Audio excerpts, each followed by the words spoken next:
Joining me now, Florida Congressman Byron Donalds.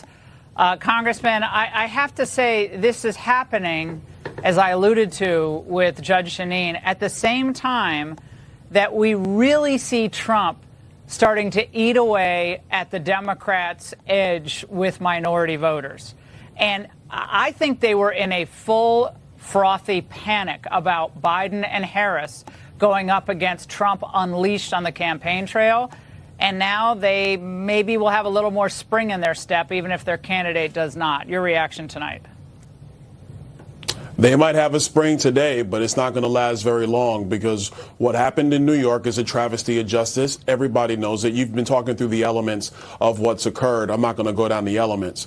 You have a situation where the justice system is prosecuting and persecuting a chief political rival. No American wants that, especially when you look at the backdrop of how Joe Biden has been a complete disaster as president of the United States. Nobody's doing well except for major Democrat donors. They're doing great. Everybody else is suffering. And so when you look at Donald Trump, who had a great presidency, he wants to come back and be president. And now you have Alvin Bragg and these other knuckleheads like Jack Smith are out there trying to throw him in jail. The American people are going to see through this. And it's not about Republican, Democrat anymore. It is about Americans who need a better country. We significantly need a better president. Joe Biden cannot do that. Yeah, this is a warning shot, though, across the bow, Congressman.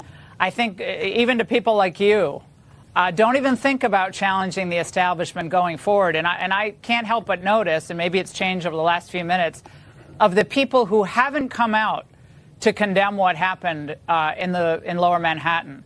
Haven't heard from Mitch McConnell again, unless it was in the last 20 minutes.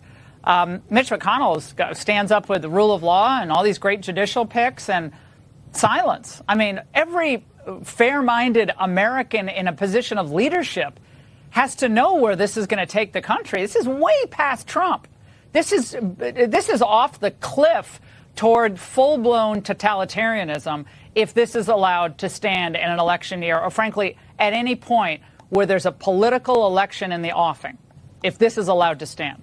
No, everyone needs to speak out. You're 100% correct on this. And so to my Republican colleagues who have been silent, what the radical left Democrats are counting on is your silence and your submission. You cannot bend a knee to this kind of stuff. You got to stand up to it. This is about saving America. If you allow stuff like this to occur in New York, it's not going to stop there. It's only going to grow in our country. It's going to lead to the demise of America. I don't want to see that. Now, even these fairly typically anti-Trump publications, remember the Never Trump cover on National Review back in 2016, even those publications are saying that this trial was rigged. In a stunning piece in National Review, written by our old friend Rich Lowry, he said the whole thing was rigged from the beginning to the end in hopes of rigging the presidential election. If this had happened in an alderman race in Cook County, Illinois, it'd be discomforting enough.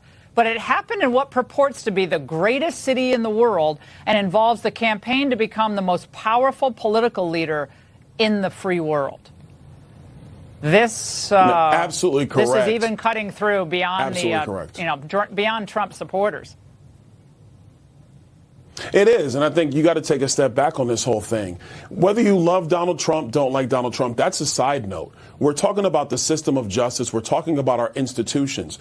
We have been lectured by the radical Democrats, led by Joe Biden, about how they were going to be here to save our institutions and to save democracy. They're not doing any of that. They are destroying every institution in this country. If you really want to save the land of the free and the home of the brave, it is with common sense conservatives who have no problem standing up to wrongdoing when they see it. So I'm glad that Rich Lowry wrote that column. Other people need to stand up against this. This is wrong.